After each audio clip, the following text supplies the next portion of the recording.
Morning everybody, Metalhead here, hope you're going well. This is day 2 in Accra. I arrived yesterday 3 PM, got a bolt to my accommodation in Osu, and I walked out to Blackstar Square in the afternoon before coming back and having an early night. It's nearly 7 o'clock in the morning, so I've decided to get up early. The menu price is a bit...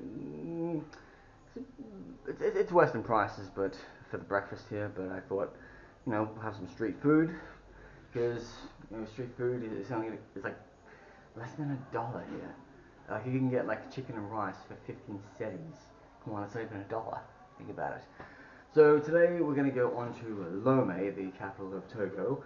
But first we need to get a bus to Aflao from Accra.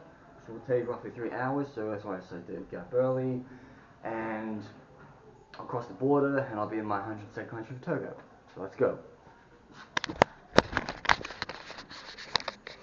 You're seeing livestock on the streets of Accra. A goat, you see chickens, you see cats, you see everything. 7:30, I'm just walking towards Blackstar Square.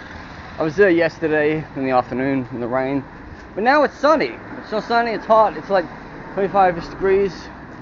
I've got some liquid breakfast in this bag, and it's nice to see that Ghana and Israel are very good friends, despite what's happening in this current day of age.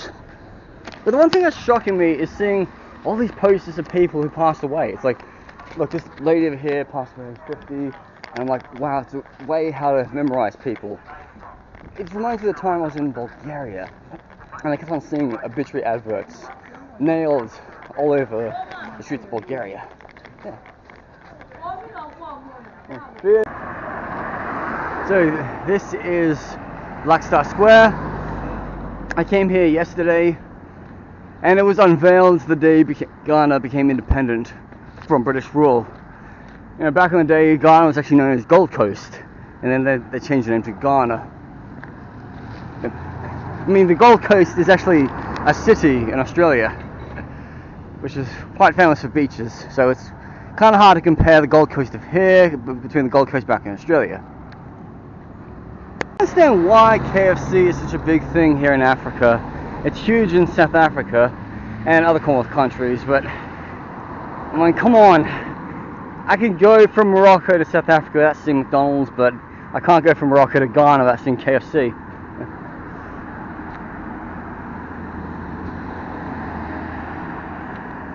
Another shot of Blackstar Square and the National Stadium over there. And they have all the big Independence Day celebrations. I'm in a bus now, costing me 100 cedis to get to Aflao, which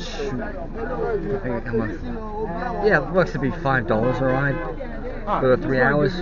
Good value. It's after 8:30 in the morning, and I'm in a shared minivan. I wouldn't call it a trotro, but yes, this is a van that's going to go to Aflao on the border with Togo. It's going to take 3 hours for me to get there, and I'll be able to make Togo my 102nd nation. Surprisingly, this will be my 4th African nation this year, and Togo will be my 15th African nation in total. So, slowly, I'm creeping up to 197, like I'm halfway there.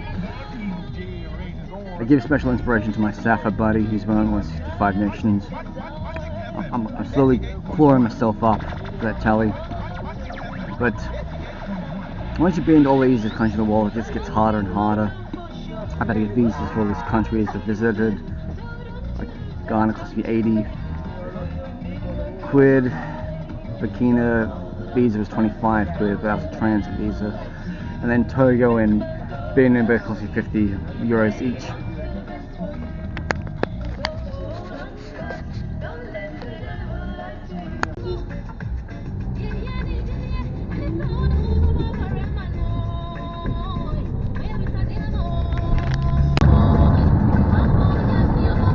driving on the road to Aflao. Yes, border town with Togo.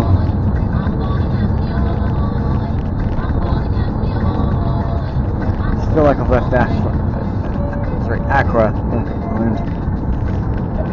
Just take 3 hours between here to the border post. But I hear it's going to be quite busy on this one border town.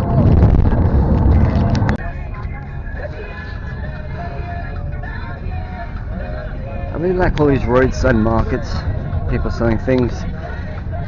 It's really wonderful to see how they put all these pieces of bread in a box and put it on their head. I'm like, wow.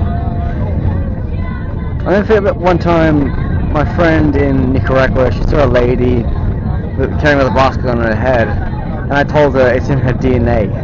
She can do that. The average person from a European ancestry couldn't probably do something like that. I mean, hell, I couldn't. My head isn't that strong enough. Something I can't stop eating yams. So much potatoes. I actually did try cooking yam at home, and then I got a bit worried that I uncooked it, so I was a bit hyperventilating, like, I hope I haven't been poisoned.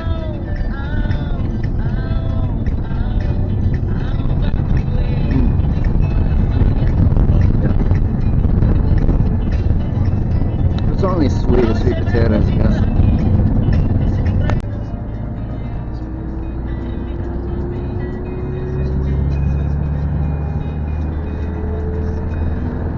Nearly lunchtime. Been on the road since 8:30. Had a stop off for some food about an hour or so ago, but I kind of sensing that I'm getting closer to the Gulf of Guinea. I can see all these like lakes. Oh, and then being in the Gulf of Guinea also means the Atlantic Ocean. So I haven't. Well, it was only a few months ago I was in the Atlantic Ocean in Casablanca. And then I was in the Mediterranean Sea in Tunisia. Also, I've been to the Indian Ocean in Durban, South Africa. And I've been to the Red Sea in Egypt. So I'm just closing in my target of getting to Lome today. And I'm going to fly out tomorrow to get to Ouaga.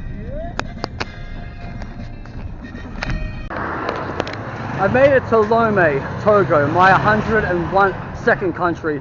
Just got myself a coconut for 500 CFA. Oh god, wow, it's pretty rough. Togo for less than an hour. I'm on the beach. I'm supposed to go on the Palace de Lome, which is built by the Germans. So when crossing the Togolese borders, you need to have an e-visa done online. I know it basically says, like, the only option it chooses you is to land at Lome Airport. That's incorrect.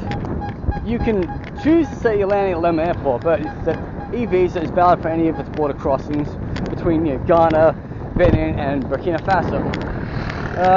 I didn't have to pay again, which is good. Although I did have to pay this guy €5 just to help me out across the border. Seems like he was a nice guy, but I mean he was certified to be able to translate between officers and all and get things done. But I just gave him a €5. It's nothing. No bribes, no corruption like that.